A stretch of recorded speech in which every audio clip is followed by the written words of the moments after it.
Hello there all my lovely jewelry makers, I'm Christina of CSLdesigns, and in today's tutorial I'm going to show you how to make these unisex coiled wirework rings. So these are actually continuous and seamless all the way around, and they have a really cool effect and texture because of the coils, which also makes them a great fidget ring. Now these rings actually match some pieces that I made in a previous collection. I'm going to leave a link to that playlist in the description box below the video. Also, don't forget to like, share and subscribe, and if you want to support me in any way, there's always a super thanks button below the video as well. Otherwise, if you want to learn how you can make this ring for yourself, then keep watching. So these are the materials that we'll need. The wire that I'm using is a regular round silver coated copper wire, and the first gauge here is a 0.8mm, and then we're also going to need a 0.6mm. Now we're just going to need a few tools as well. So first of all, I have a pair of flush cutters so we can of course cut our wire, and then I'm using a pair of tweezer nose pliers and a pair of round nose pliers to help manipulate the wire. Now to make the coils, I'm going to be using this gizmo coiling tool along with a 3mm rod, and of course we also need a ring mandrel to get the right size and shape. Now this is optional, but it can be helpful having a jewelry hammer to help shape the ring.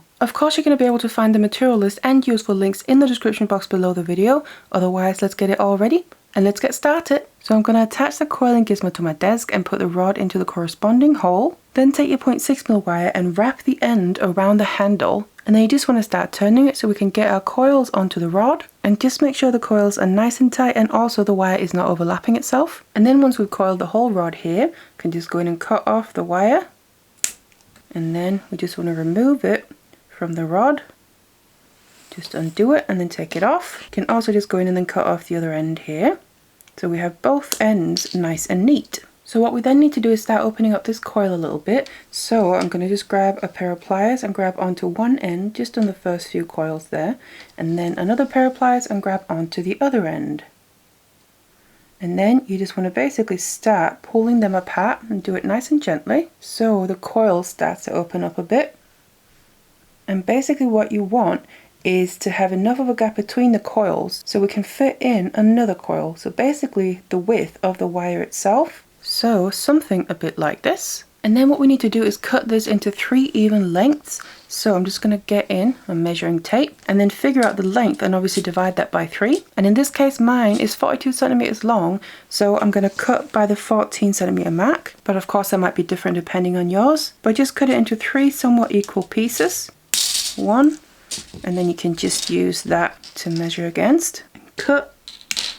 So we now have our 3 somewhat equal lengths here. They don't have to be perfect, just make sure they're pretty similar. And what we then need to do now is start connecting these 3 separate coils together by slotting them into each other, but we also need to cut some lengths of our 0.8mm wire to be able to do that. So I have 2 lengths of about 25 centimeters each. Now that might be more than what we need, but I'd rather have too much than too little, and also make sure the wires are nice and straight so we don't have any kinks or bends in them. So we need to bring our coils back, and I'm just going to start with 2 of them. So just grab 2 coils at a time and then grab 1 length of wire.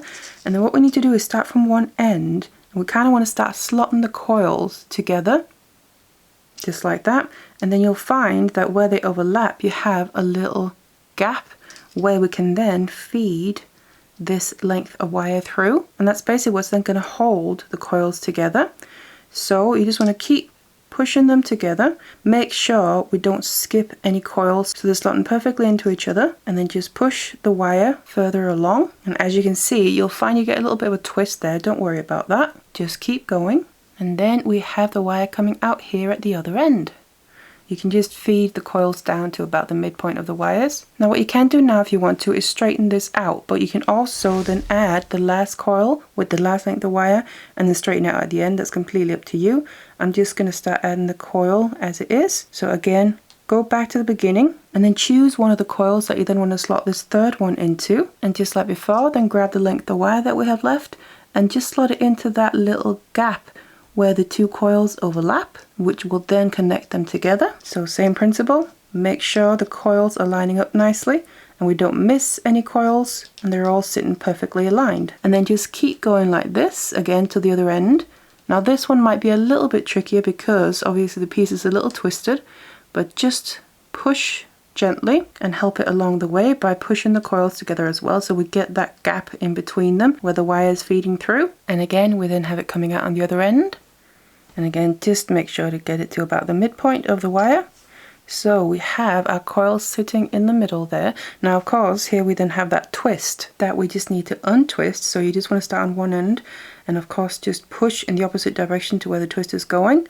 So we straighten it out all the way along and end up with something like this. Now from here we then need to start shaping this. So I'm going to get my ring mandrel, and then of course you want to choose the size that you want, and you want to shape this around the mandrel at that size. So just bring it all the way around, and where it's going to meet up with itself, just overlap it here. So we make sure we create a full circle, because that way we know where we need to cut. So this is the size that I want. What I'm then going to do is take my flush cutters, and we need to cut off the excess of these coils here. Now we don't want to just cut straight through, because that's also going to cut the 0.8mm wire. Remember that's running through the coils. So what I'm going to do is, where I want the cut to be, just go a little bit past that and then cut through the coils only. So you can just do one coil at a time. So cut that, and then the middle one, and then the final one.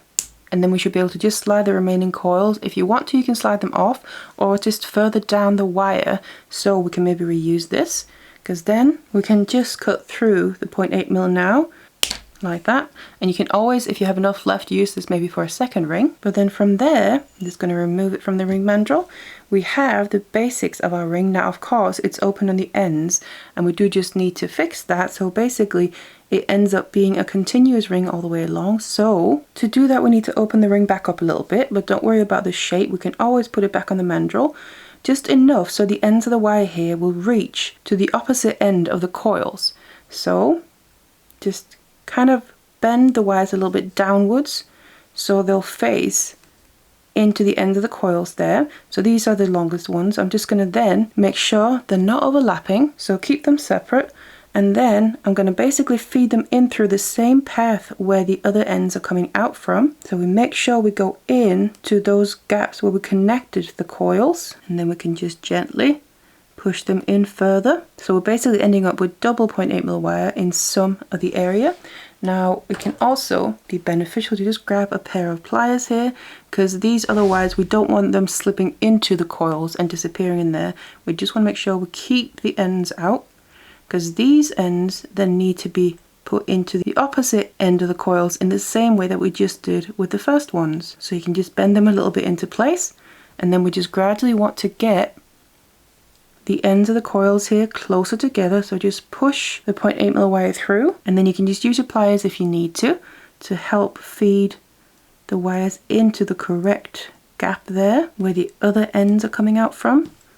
You can just flip it around and get the other end as well, something like that. And then we just want to push them a little bit closer. Now obviously the ends are now inside of the coils here, so I'm going to push it a bit closer, but before I push it completely close, we need to make sure we get the ends coming back out. And that's literally going to be anywhere that you think you can grab onto the ends. So you can just do one end at a time and just have a look to see if you can see where the actual end is, because then this is where the round nose pliers come in, because they're a little bit easier to get into the tight spaces because of the fine tips. So you kind of just want to go in there with the pliers, and don't worry about opening up the coils a bit, because we can deal with that later.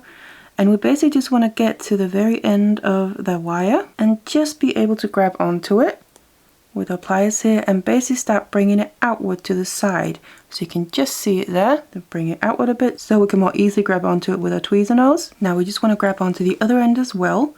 That's in the same direction but coming out towards the other side. So find the end and then just bring it to the opposite side of the other one. Again, just bring it out so we can now grab onto it with our tweezer nose. So they're coming out like this now.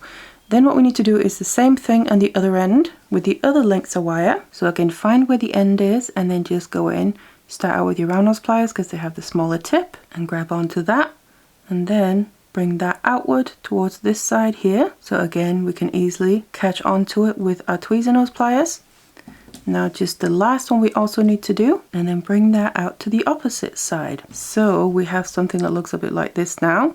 So obviously it's a little bit funky looking, but that is what we need to work on now. We completely need to close this gap up so the two ends get close together, and it should hopefully become pretty seamless. So just take your time and work on one wire at a time. Grab onto the end and pull it tighter, and hopefully having done these little bends on the ends will prevent the wire from pulling back through.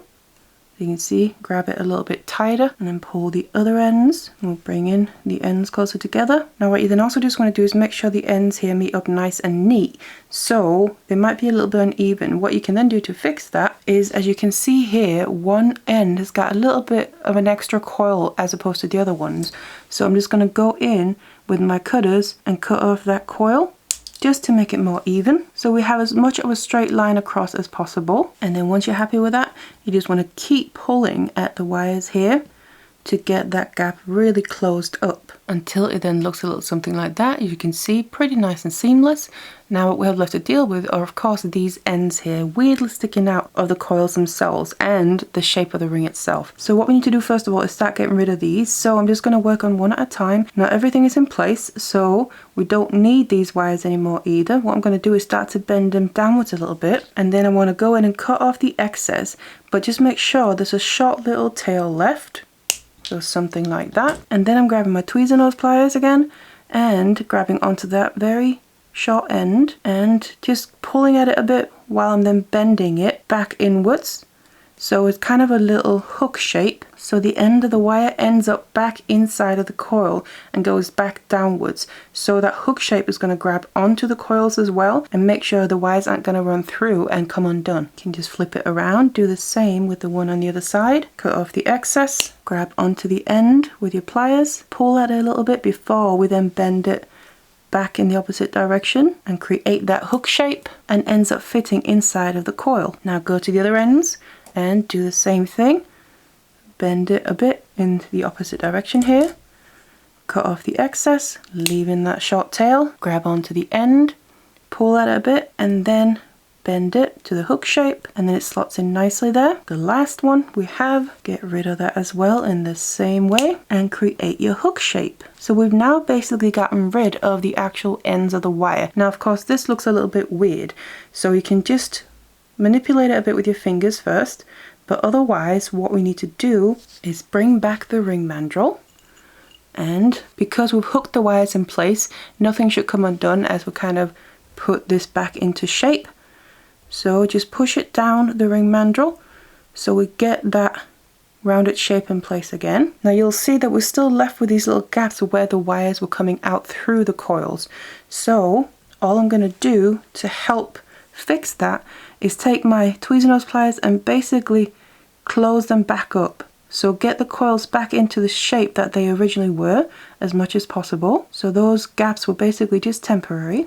So we had enough space to work with the wire. So just gently close them back up. And then the final thing I recommend you do, if you feel like it's necessary, is take a jewellery hammer here, and I'm just using the soft end so I don't damage the wire, and just gently hammer on the ring while it's on the mandrel, just to really make sure to get that shape in place. And you can do that all the way around until you're completely happy with it. It settles it a little bit more, and then once you've done that, you can remove your ring mandrel, and then you have your seamless finished ring ready to wear. And that is how you make this unisex coiled wirework ring. Don't forget you can check out the playlist for the matching pieces in this collection in the description box down below. Also don't forget to like, share and subscribe, and there's also a super thanks button below the video if you want to support me that way. Otherwise I really hope you enjoyed this one. Thank you so much for watching it, and I'll see you in the next one.